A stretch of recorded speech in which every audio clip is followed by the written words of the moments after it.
If you're injured by someone that owed you a duty of care, then you potentially have a case for negligence. Hi, my name is Kevin Roach, and I'm a Missouri personal injury lawyer.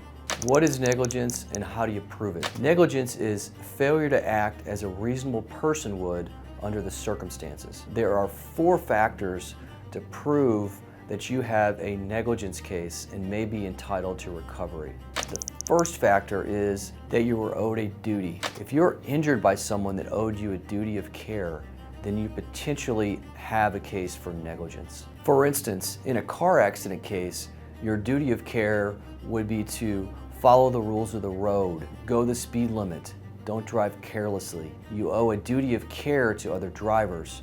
If you violate that duty of care and you hit somebody, there may be a case for negligence. The second factor to prove negligence is that the duty of care was breached. You have to prove that there was a duty of care and then the duty of care was violated or breached. An example of a breach of duty of care would be if I'm driving home tonight after work and I crash into the car that's in front of me. I rear end them at a stoplight. I violated my duty of care. I didn't drive like a reasonable person. There could potentially be a case for negligence against me for violating that duty of care. The third factor to determine if there's a case for negligence is that there was an injury caused by your breach of negligence. Using my example, if I rear-ended somebody, in order for them to have a case, they would have to prove that they were injured by my careless actions. The final factor you have to prove to determine whether there's a case for negligence is,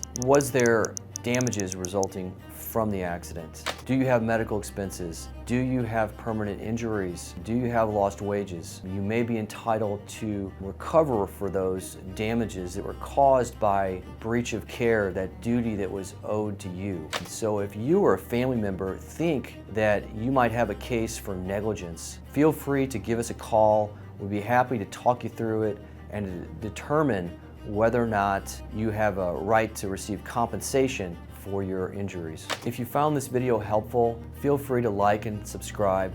And most importantly, if you think you have a case for negligence, feel free to give us a call. We can help.